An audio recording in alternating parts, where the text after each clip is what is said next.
Hello friends, स्वागत है आपका आपके अपने यूट्यूब चैनल ज्ञान प्लस पर। एक बार फिर हाजिर हूँ कॉमर्स की चौथी क्लास में आप सभी के लिए। आज हम पिछली वीडियो में हमने capital and revenue, receipt and payments, receipt and expenditure देखे थे, जिसमें कि रिसीप्ट हमने, एक्सपेंडिचर्स हमने यानी कि पूंजीगत व्यय और आयगत व्यय हमने देख लिया था। अब वहाँ पे एक सेक्शन छोटा सा रह गया था, पूंजीगत प्राप्तियां व आयगत प्राप्तियां। ये बहुत ही इंपॉर्टेंट सेक्शन यहाँ से है।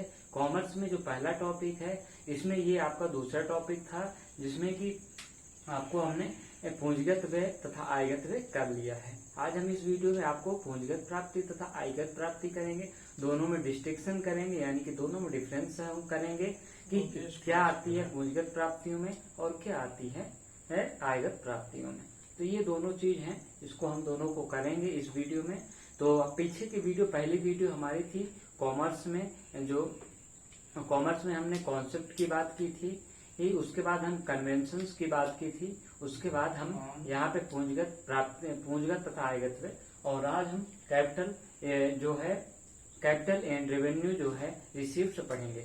दोनों में डिफरेंस क्या होता है, देखिए जब हमने पिछली वीडियो में बात की थी, अगर आपने उसको नहीं देखा हो तो इसको समझने से पहले आपको वो वीडियो जरूर देखना चाहिए, क्योंकि जब आप उसको समझ लेंगे तो ये आपका आधा कॉन्सेप्ट जो है यहाँ पे क्या हो जाएगा, पूंजीगत और आयगत प्राप्तियां क्लियर हो जाएंगी। क्या हो जाएंगी, पूंजीगत तथा आयगत प्राप्तियां जो है ये दोनों क्लियर, पूंजीगत तथा आयगत प्राप्तियां ये हम देखेंगे इस वीडियो में। पिछली वीडियो में हम पूंजीगत तथा आयगत व्यय देखे थे। अब यहाँ पे इसको समझने के लिए पूंजीगत, आप एक बार फिर से समझिए बेसिक कॉन्सेप्ट। जो पूंजीगत होते हैं वो क्या होते हैं और जो आयगत होते हैं वो क्या होते हैं। पूंजीगत होते हैं जो स्थायी संपत्ति होती है, जो कई सालों तक चलती है, जो किसी भी हम पूंजीगत जो कि लॉन्ग टर्म के लिए होती है, जिसमें हम इन्वेस्ट करते हैं या कोई भी चीज लगाते हैं या भी कोई भी वस्तु खरीदते हैं, उसको पूंजीगत वस्तुओं में डालने के लिए वो कम से कम उसकी अवधि 1 साल से अधिक होनी चाहिए, वो पूंजीगत हो जाएगी। आयगत क्या हो जाएगी कि आपके जो 1 साल के अंदर की जितने भी वस्तुएं हैं, जैसे आपने मशीन खरीदी तो मशीन का आपका पर्पज क्या होगा, लॉन्ग टर्म होगा। मशीन 1 साल के लिए नहीं खरीदते हैं, मशीन आपके लॉन्ग टर्म के लिए। लेकिन यदि कोई मशीन का व्यापारी है, देखिए मशीन आपको किसी व्यवसाय, मान लीजिए कि दवा का व्यापारी, कपड़े का व्यापारी, ये सब मशीन खरीदते हैं, तो मशीन उसके लिए क्या होगी, पूंजीगत व्यय होगी मशीन के लिए। वहीं जो मशीन व्यापारी है उसके लिए मशीन क्या होगी, वो पूंजीगत आय होगी, यानी कि पूंजीगत व्यय होगा, यानी कि आयगत व्यय होगा। तो दोनों में डिफरेंस है कि आप किस चीज के लिए उसका प्रयोग करते हैं, किस चीज के लिए उस चीज का प्रयोग करते हैं, ये चीज आपके लिए जानना जरूरी है। कोई भी चीज है आप किस व्यवसाय के पर्पज से प्रयोग करते हैं, ये चीज जानना जरूरी है। अगर आप इसको नहीं समझ पाएंगे तो आपका कभी कॉन्सेप्ट क्लियर नहीं होगा। ये चीज आपको यहाँ पे हमेशा के लिए ध्यान रखना होगा। जैसे आप मशीन खरीदा तो मशीन में जो रिपेयरिंग, मान लीजिए कि अब मशीन व्यापारी ने मशीन खरीदा, उसके लिए आयगत व्यय हो गया। वहीं पूंजीगत व्यापारी के लिए मशीन में अगर कुछ उसने रिपेयरिंग कराई, और रिपेयरिंग का मतलब जैसे सर्विसिंग उसने कराई, तो सर्विसिंग हर मशीन 2 महीने, 4 महीने या 6 महीने में होती है, तो वो क्या हो जाएगी, वो आयगत व्यय में हो जाएगा। और जबकि मशीन में कोई ऐसा पार्ट्स भी बदला जो कि 3-4 साल के लिए आगे काम देगा, तो वो आपका पूंजीगत व्यय होगा। तो ये बेसिक कॉन्सेप्ट यही है आपका। अब पूंजीगत आय कैसे प्राप्त होगी और पूंजीगत आय कैसे प्राप्त होगी, और जो है आयगत आय कैसे प्राप्त होती। देखिए पूंजीगत आय के लिए क्या होता है कि जब स्थायी पूंजी पर जो आय मिलती है, जैसे कि आपने भवन बेचा, फर्नीचर बेची, मशीन बेची, उससे जो प्राप्त होती है आय, वो क्या कहलाती है, पूंजीगत आय होती है। तो आपकी दीर्घकालीन संपत्तियों या स्थायी संपत्तियों, आप इसको कह सकते हैं स्थायी संपत्तियों को बेचकर प्राप्त आय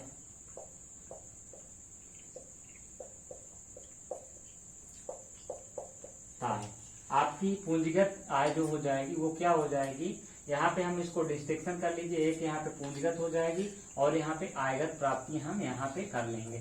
तो ये पूंजीगत प्राप्ति हो गई है। अब आयगत प्राप्ति, ये देखिए पूंजीगत प्राप्ति जो मशीन कोई स्थायी संपत्ति को बेचती है। आयगत क्या होती, आयगत जैसे चल पूंजी, चल पूंजी होती है उसको बेचकर प्राप्त होता है। जैसे क्या होता है कि कोई व्यापारी किसी चीज का व्यापारी जब उसको बेच के कुछ आय प्राप्त करता है, लाभ प्राप्त करता है, तो वो आयगत होगी। जैसे कि यहाँ पे चल संपत्ति बेचकर या चल संपत्तियों को बेचकर प्राप्त आय। अब जैसे क्या होगा, बेचकर प्राप्त आय। अब जैसे दवा का व्यापारी है, अगर दवा बेच लेगा बेचकर प्राप्त कर, तो यहाँ पे दवा व्यापारी, इसके लिए दवा व्यापारी के लिए क्या होगी, दवा से जो लाभ बेच पाएगा, एग्जाम्पल दवा बेचकर जो लाभ कमाएगा दवा व्यापारी, वो क्या हो जाएगा, उसके लिए आयगत प्राप्ति हो जाएगी। दवा व्यापारी दवा बेचकर जो आय प्राप्त करेगा,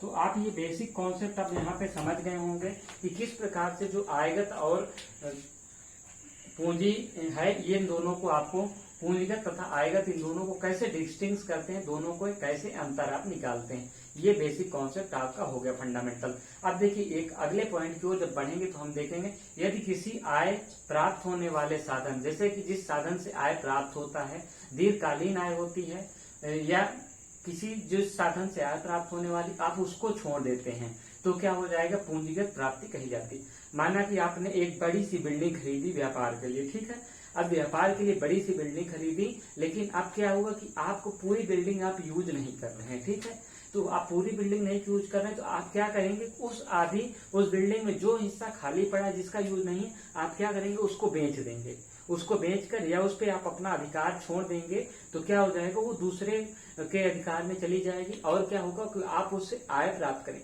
शुरू में आपने उस पर आय लगाई, लेकिन अब क्या है, उसका यूज नहीं, तो आपने उसको बेचकर क्या प्राप्त कर ली, आय प्राप्त कर ली। तो यहाँ पे ध्यान देना कि ये आय भी कहाँ हो जाएगी, ये पूंजीगत आय होगी।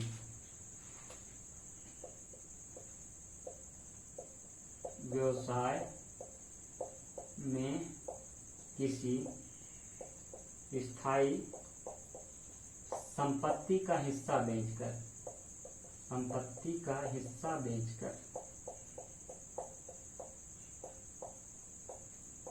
अब इसी प्रकार से एक और एग्जांपल आप समझ सकते हैं, ईंटा व्यापारी है। ईंटा क्या करता है, एक लैंड ले लेता है, एक्विजिशन कर लेता है, उसको ग्रहण कर लेता है, और क्या करता है कि वहां से मिट्टी निकालने के उसको आज्ञा प्राप्त कर लेता है। लेकिन क्या हुआ कि व्यापार अच्छा नहीं चला, या किसी वजह से मौसम सही नहीं रहा, तो उसने क्या किया, जब उसके लिए वो पूरा क्षेत्र ज्यादा उपयोगी नहीं है, उसका कुछ क्षेत्र उसके लिए उपयोगी है, कुछ क्षेत्र खाली पड़ा है, तो क्या करेगा, उस क्षेत्र को बेचकर जो इनकम प्राप्त करेगा वो आगे पूंजीगत क्या होगी, आय होगी। क्योंकि यहाँ पे ये पूंजीगत व्यय जब उस समय उसने एक्सपेंस किया था, सिंपल सा आप जब फंडा समझेंगे तो जिन चीजों पे आप पूंजीगत व्यय करेंगे उनको बेचकर कोई हिस्सा जो प्राप्त होगा वो आपका पूंजीगत आय होगा, और जिन चीजों से आप आयगत व्यय करेंगे उसी को बेचने और उसको रीसेल करने से जो संपत्तियां प्राप्त होंगी वो आयगत में आएगी। ये सिंपल सा कॉन्सेप्ट है। यहाँ पे ये हो गया। अब यहाँ पे क्या हो जाए, किसी संपत्ति को पुनः बेचकर लाभ कमाने का उद्देश्य। यहाँ पे क्या हो जाएगा, देखिए यहाँ पे किसी संपत्ति को पुनः बेचकर, जैसे शेयर ब्रोकर होते हैं, वो क्या होते हैं, कोई संपत्ति जब सस्ती होती है तो उसको खरीद लेते हैं, जैसे ही महंगी होती है उसको बेच लेते हैं। तो यहाँ पे किसी संपत्ति को पुनः बेचकर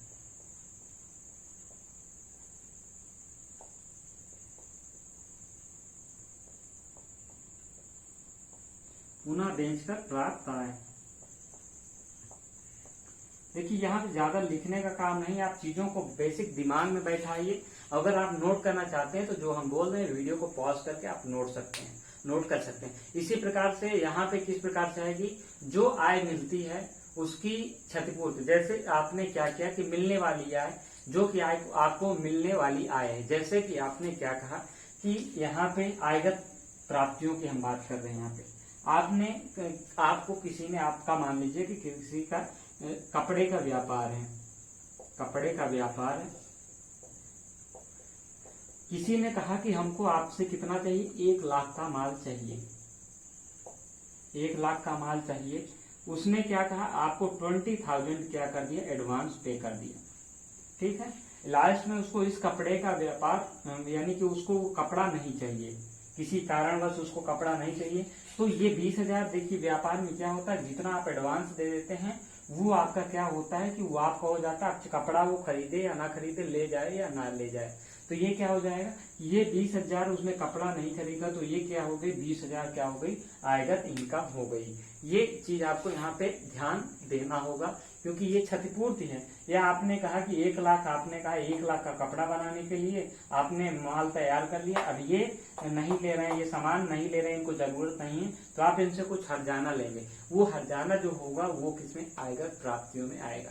इसको आप बेसिक कॉन्सेप्ट यहाँ से इस प्रकार से समझ सकते हैं। इसके अलावा यहाँ पे हमने बताया कि चीजों को पुनः बेचकर, जैसे अंशों को पुनः बेचकर तेजड़िया मदड़िया होते हैं, वो भाव देख के तो शेयर को खरीदते बेचते हैं, ब्रोकर्स होते हैं, इसी हिसाब से काम करते हैं। तो ये हो गया। अब इसके अलावा क्या होगा, भविष्य में होने वाले लाभों को हर्जाना के रूप में या प्रसविंदा के रूप में मिली राशि, जैसे कि हमने यहाँ पे समझा था कि कपड़े का व्यापारी 1 लाख का ऑर्डर मिला और उसने क्या हो गया कि ऑर्डर नहीं लिया, तो ये जो हानि है उसमें से कुछ उससे वो लेगा, तो वही हो जाएगा ये प्रसंविदा पर मिली राशि। एडवांस में जो राशि मिली है वो ये 20,000 रुपए हो जाएगी, और जो नुकसान होने पे ऑर्डर लेने के बाद पर नहीं ऑर्डर लिया है तो उसको से कुछ हर्जाना लेंगे, वो थ्योरी, दोनों थ्योरी इसी में आ जाएगी। इसी प्रकार से इसी में आयगत व्यय में एक चीज और आप देख लीजिए, यदि किसी प्रकार की राशि एक मुश्त प्राप्त होती है, ठीक है, एक मुश्त प्राप्त होती है, आपको मान लीजिए कोई राशि एक मुश्त प्राप्त हो गई है, अब वो क्या होगी, जरूरी नहीं कि आपको जो राशि एक मुश्त प्राप्त हो रही है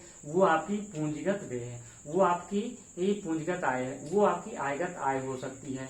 क्योंकि आयगत आय कैसे हो सकती है, इसके स्वभाव पे निर्भर है। आपसे यहाँ पे कोई भी एक मुश्त राशि आपको, मान लीजिए कि यहाँ पे हम इसको रफ कर देते हैं, यहाँ पे आपको हम समझा देते हैं। जैसे आपने क्या था कि 1 करोड़ का किसी ने आपको ऑर्डर दिया था, उधार माल ले गया आपसे, उधार माल ले गया, आपको 1 करोड़ का ऑर्डर था, आपको वो 1 करोड़ रुपए उसने चुकाया, तो ये एकमुश्त राशि 1 करोड़ उसने आपको दे दी। तो इसका मतलब ये नहीं है कि आपका ये क्या हो जाएगा, पूंजीगत आय व्यय हो जाए, पूंजीगत आय हो जाएगी क्योंकि 1 करोड़ एकमुश्त राशि प्राप्त हो गई हमें, ऐसा कुछ नहीं है, ये आपका हमेशा आयगत प्राप्ति होगी। इसी प्रकार से जैसे कि आपने कोई संपत्ति बेच दी, कोई संपत्ति बेच दी, उसकी जो राशि है, जैसे कि मशीन, आपने कोई भी चीज आपने यहाँ पे 10 लाख की बेच दी, अब जो माल लिया है उसने कहा कि भैया अभी हमारे पास पैसा नहीं है, हम इसको आपको 3-4 किस्तों में दे देंगे, तो अब ये 10 लाख मान लीजिए 5 किस्तों में 2-2 लाख करके वो 2-2, 3-3 महीने में दे रहा है, तो ये क्या हो गया कि अब आपको लगेगा कि यार ये किस्तों में प्राप्त हो रहा है, मंथली प्राप्त हो रहा है, लेकिन जब वो संपत्ति स्थायी बेच रहा है तो ये स्थायी यानी कि पूंजीगत आय होगी, भले वो किस्तों में मिल रहा है। इसी प्रकार से यहाँ माल जो है, माल उसने बेचा 1 करोड़ का, तो 1 करोड़ उसे प्राप्त हो रहा है, तो ये हमेशा आयगत व्यय, आयगत आय होगी। इन दोनों चीज को आपको डिस्टिंक्शन जरूर कर लीजिए, क्योंकि यहाँ से बहुत ज्यादा कंफ्यूजिंग क्वेश्चन होता है, क्योंकि 1 करोड़ उसे प्राप्त हो गया है, लेकिन वो माल बेचने का प्राप्त हुआ कुछ दिन बाद, अगले साल प्राप्त हुआ, तो वो हमेशा आयगत आय होगी। ये चीज आपको यहाँ पे क्लियर रखना होगा। जैसे अब यहाँ पे क्या होगा, कुछ अधिकार आपने छोड़ दिए, कुछ अधिकार छोड़ने से क्या होगी, जो राशि प्राप्त होगी वो क्या होगी, वो भी पूंजीगत राशि होगी।